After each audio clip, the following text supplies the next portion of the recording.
I just want to say before you continue to watch this sorry ass video of mine, I want to send a special shout out to BH Brewing.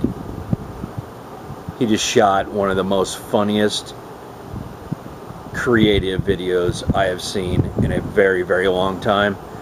And you should stop watching my sorry ass video right the fuck now and go over to BH Brewing and watch his video. It's right down here, BH Brewing. Watch his video. Don't watch mine. Or come back and watch mine. But watch his right now. It's much better. 1, 2, 3, 4, hit it! 1, 1, 1, 1, 2, 2, 2, 2, 3, 3, 3, 3, 4, 4, 4, 4, hit, hit, hit, hit. 1, 2, 3, 4, hit it!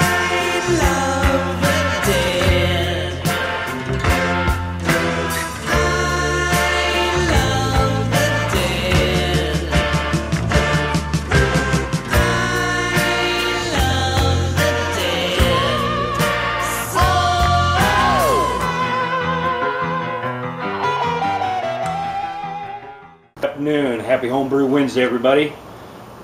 Drinking my new favorite beer. This is from Boneyard. It's in Bend, Oregon. They call this one Hop Venom. It ranges anywhere from about 8.8 to 10%. When it first came out, it was about 10%, and then they've reduced it down to about 8.9. But I mean, it's absolutely gorgeous, nice, beautiful, glowing copper orange,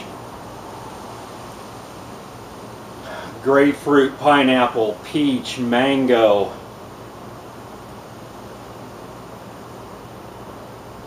Just nice citrus, sweet backbone. You can smell the sweetness in it. It's not overly sweet, it's just enough to curb the 80 IBUs and the basically 9.0 ABV. So cheers.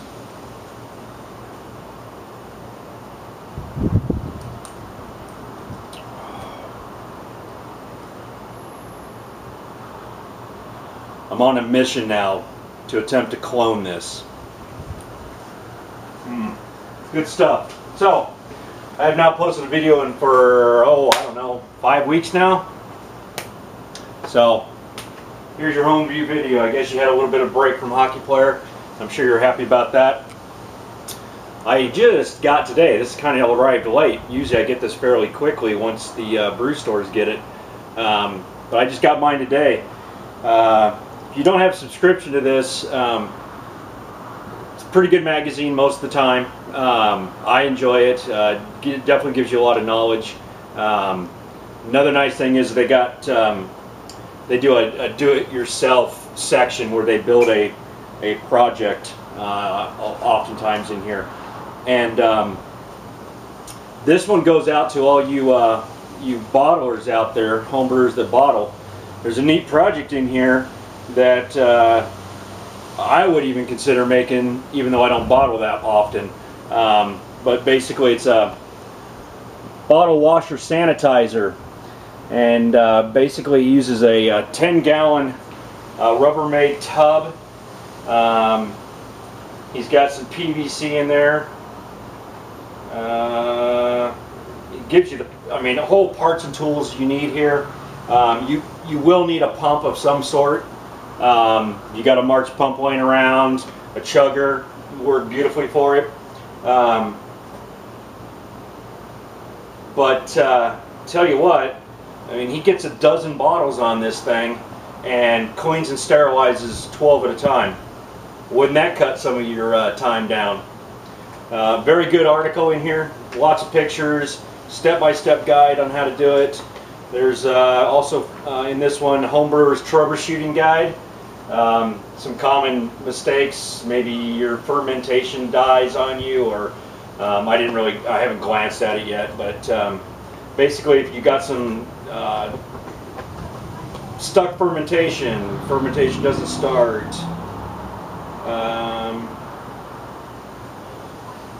just basic problems that us homebrewers have, and then the cause of it. You know, so it's good read. Good read. I'll try to keep this short. I haven't been doing a whole lot. I haven't brewed in a few weeks. I've been busy. Daughter had soccer tournaments. I've got 3 beers on tap.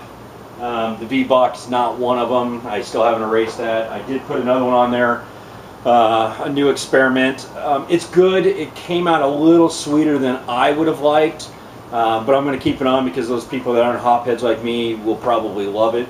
It is good. It's just not hoppy enough for me. It's got some hop to it, but then the sweetness just overpowers it, in my opinion. I met up with Clements Brewing. He was giving me shit because I usually call him Clements, and it's actually, I guess, Clements. I just think I say it more royalty-like, but you know, whatever. But anyways, I met up with him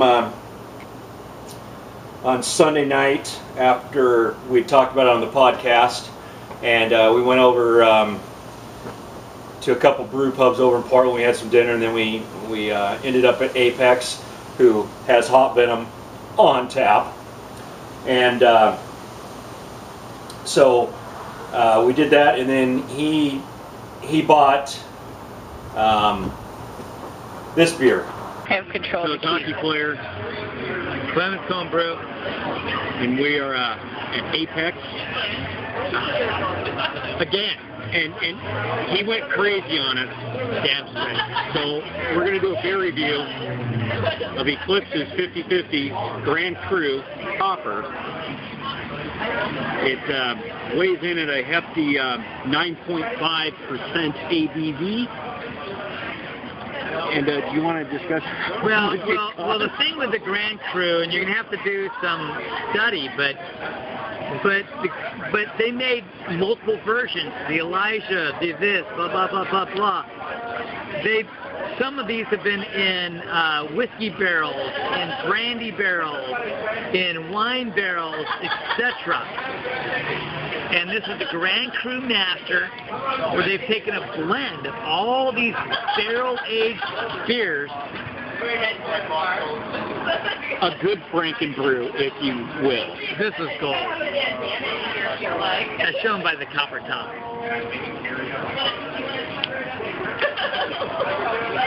To get the head on it, or the aroma, yeah. And, I mean, there is so much going on. It's so intense. I mean, you get the vanilla immediately. There's just no question. As well as the alcohol. I get plums. A lot of dark fruit. A lot of dark fruit. Chocolate. Coffee.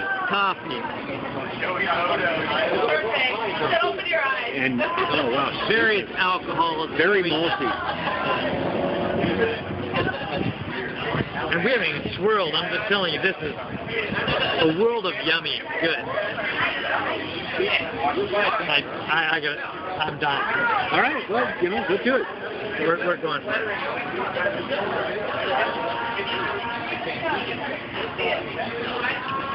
Oh my God. Just dark fruits explode like dates and figs and plum and stone fruits and... There's licorice.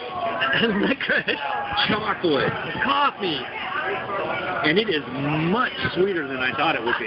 It is extremely sweet. And I'm going to tell you, you got the wine barrels in there. You've got the various hard alcohols and raisins. Both dark and lighter golden raisins. Holy shit. It's like the fruitcake of beers. It is like the fruitcake of beers. It is. You heard it. I've had this once before. If you go to my early beer reviews, like 3 or 4, something like this. Wow. But the man needed to experience this.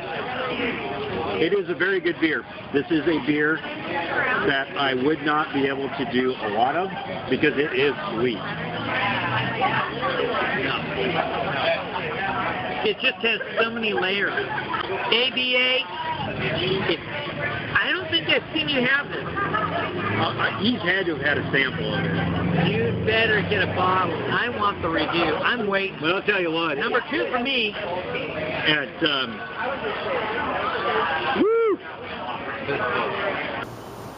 All right, so there was the review on that. Very good beer, but extremely sweet. Very, very sweet.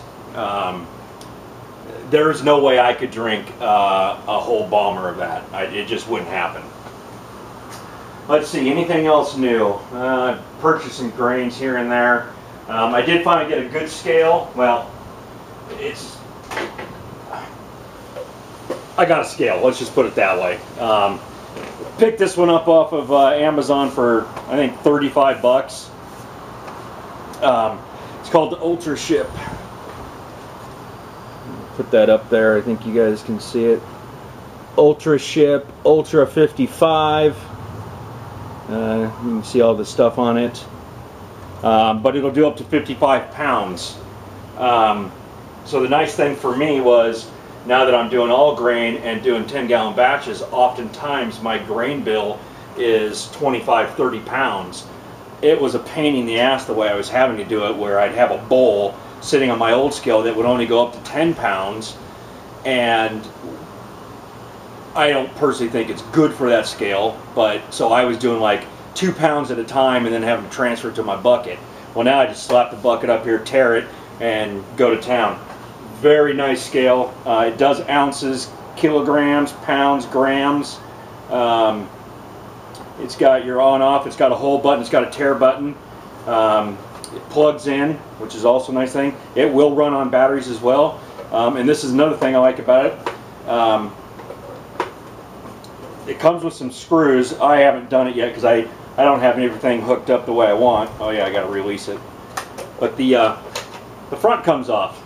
So you have a nice little front. So if you wanted, you mount this on the wall and it'd be up high, and then it's got a pretty decent cord on it. It's probably 4 feet. So you can mount this on your wall, so it's out of the way and you can see it and everything, and then put your, you know, the actual scale part down, and you know, keeps this out of the way. You can see it. It's at eye length, or you know, eye level. I'm not going to put it back together on camera, but it just, the cord coils up, slides back in, snaps back on. Pretty cool little scale for 35 bucks. I highly recommend it. You can get them on Amazon. That's where I got mine. It cost me 35 bucks, and I'm a Prime member, so I got it in 2 days. So pretty pimp. Let's see. That's really about it, guys. Like I said, I haven't done a whole lot. I'll show you a little hop update right here. Alright, so here's Hockyplr's hops.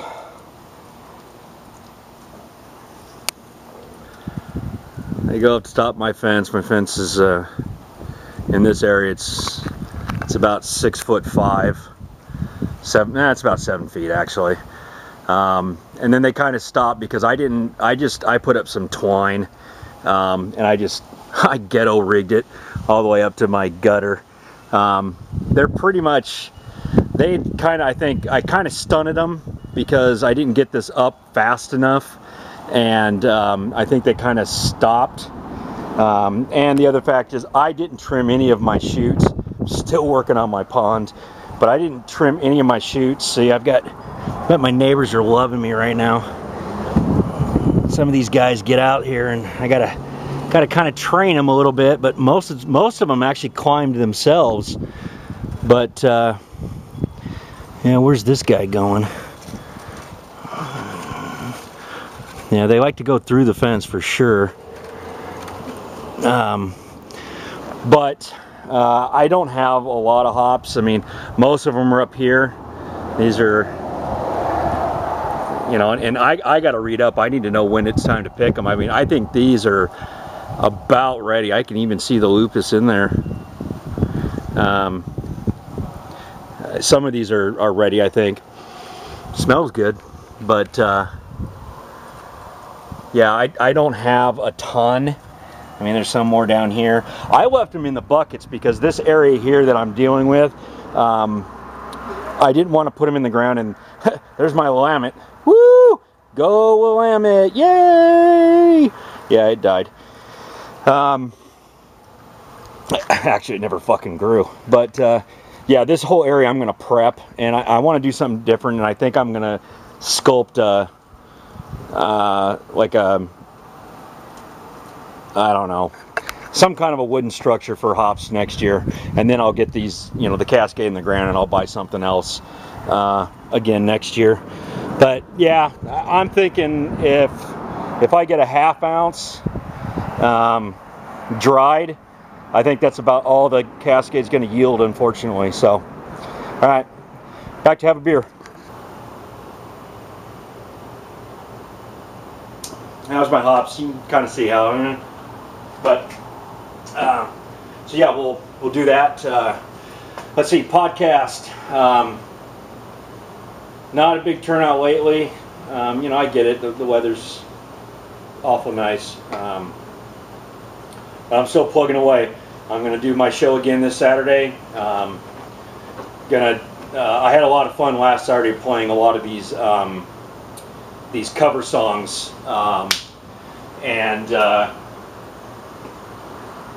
I mean, these are interesting versions of songs, and I mean, it goes anywhere from Britney Spears to Rihanna to, I mean, you know, you might hear a different rock band doing Dio, and just, you know, cool shit like that. Obviously, a lot of bands doing Black Sabbath and things of that nature. So I've been calling it it was my cover song time, and I'm going to continue that this week. You know, obviously, if we get people that request some songs, I'll definitely play those as well. And hopefully we can shoot the shit and talk. I know Justin TV's had some chat problems. Guys, the only thing I can say on that is about a month and a half ago, when I was having issues, you guys didn't notice, but there was a lot of times I couldn't load chat. You guys would all be in the chat channel, but where a broadcaster logs in, it would never load up the chat channel. So I was having to start a second browser, go to my podcast, and then join the chat room there. It's all good because I can see what you guys are saying. I can talk to you, and so that's the coolest part of it. The bad thing was that's when I couldn't ban anyone. So when we had all these jackasses coming in and being smart asses and saying racial shit, I couldn't ban them. So there's that. So try another browser. The other thing I will say, make sure your flash is up to date. That is the biggest thing. And second, clear your cache. Your cache, your browsing history, and your cookies. Clear those three things because, believe it or not, JTV's had a lot of problems, and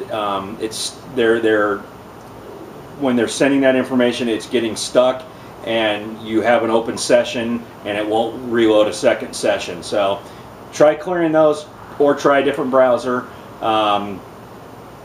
That's what I can tell you. Again, thanks for tuning in, and happy Homebrew Wednesday, and peace. What the fuck are you still watching my video for? I told you to go watch BH Brewing's video.